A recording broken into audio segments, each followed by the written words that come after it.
Olá! Na disciplina de Enfermagem e Saúde Pública, o tema da aula de hoje é doenças imunopreveníveis. No Ministério da Saúde existe o Programa Nacional de Imunização, como nós já falamos em aulas anteriores. Dentro do Programa Nacional de Imunização, existe o Programa de Prevenção e Controle das Doenças Imunopreveníveis, que tem como objetivo prevenir e manter sob controle as doenças passíveis da imunização. Se vocês tiverem a curiosidade, pode estar lá dando uma olhada na página. E quais são essas doenças imunopreveníveis? Tuberculose, poliomielite, difteria, coqueluche, tétano, sarampo, cachumba, rubéola, hepatite, a hemófilos e a febre amarela. Uma característica que é comum nessas doenças é o processo de infecção, tanto viral quanto bacteriano. E a gente sabe que infecção tem febre. Então, é bem característico dessa doença o processo infeccioso. Então, falando sobre elas. A tuberculose, que é uma doença infecto-contagiosa, produzida por um agente específico que é o bacilo de Koch. Essa doença, hoje no Brasil, ela tem tratamento, tem cura. O tratamento é bem rigoroso, necessita fazer o controle, necessita ser acompanhado por um pneumologista, porque essa patologia, esse bacilo, ele se instala no pulmão, principalmente no pulmão, mas pode haver outros tipos de tuberculose. O mais comum para a gente hoje é o pulmão. E ele pode também invadir outras regiões do corpo, embora as pessoas achem que tuberculose só se relaciona ao pulmão, não. A gente pode se encontrar a tuberculose em outras regiões que ela invadiu. A imunidade dessa doença pode ser adquirida pela própria doença, pela infecção ou através da vacinação, que a gente toma, que é a primeira vacina. A poliomielite, que a gente conhece como paralisia infantil, é uma doença infecciosa bastante grave, provocada por um vírus, causada por um vírus que pode ocorrer de forma de infecção inaperante e na forma paralítica. E essa forma paralítica ela é bastante grave porque ela pode levar à morte. O vírus ele se instala no tubo digestivo e ele pode invadir o sistema nervoso e aí ataques às células motoras. Tanto que é característica da poliomielite a pessoa ficar numa cadeira de roda, com déficit motor grave nos membros inferiores, o pé equino.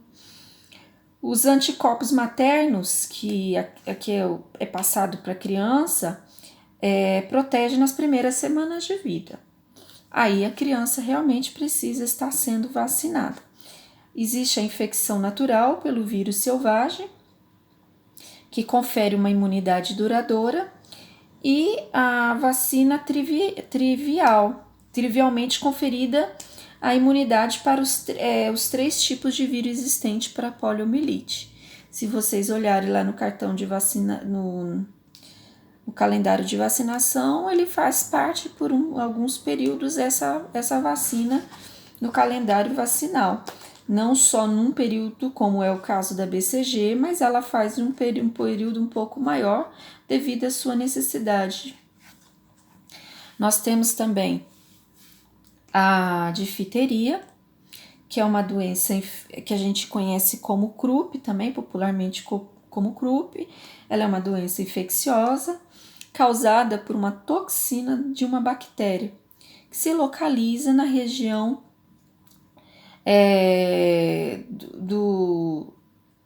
da garganta, que a gente mais conhece, né? E aí ataca as amígdalas, a faringe, a laringe ou propriamente a pele. quando ela se instala nas vias aéreas superiores, que é a faringe e a laringe, ela caracteriza-se pelo aparecimento de placas acinzentadas, que é um processo inflamatório, inclusive, e pode obstruir as vias aéreas e provocar asfixia. Aí pode provocar edema, a pessoa apresenta asfixia e pode matar. A imunidade é conferida pela vacina e pelos anticorpos maternos, ou seja, passado da mãe para a criança. A doença pode ou não conferir imunidade permanente e por isso deve-se administrar a vacina após a cura. A imunidade adquirida pelo soro, a imunoglobulina, é transitória, ou seja, ela é só por um período. Então, há necessidade realmente da imunização. Aí nós temos a coqueluche, que é o pétraso, que é uma doença infecciosa causada aí por uma bactéria que afeta a traqueia e os pulmões. Caracteriza pela fase inicial, parecendo exatamente sinais e sintomas de resfriado, como tosse com expectoração, aí dura alguns dias. Aí essa fase passa e começa a apresentar tosse caracterizada-se por um guincho, ou por um barulho e com vômitos. E em seguida a fase paroxística, que dura aí bem mais tempo, que pode durar uns 2 meses mais ou menos. A tosse ela vai se tornando branda, pouco frequente, e aí vai até totalmente desaparecer. A imunidade é conferida adquirindo a própria doença ou pela vacina. A vacina é feita em crianças menores de 7 anos. Aí os maiores, o próprio organismo já cria imunidade. Espero vocês no próximo vídeo.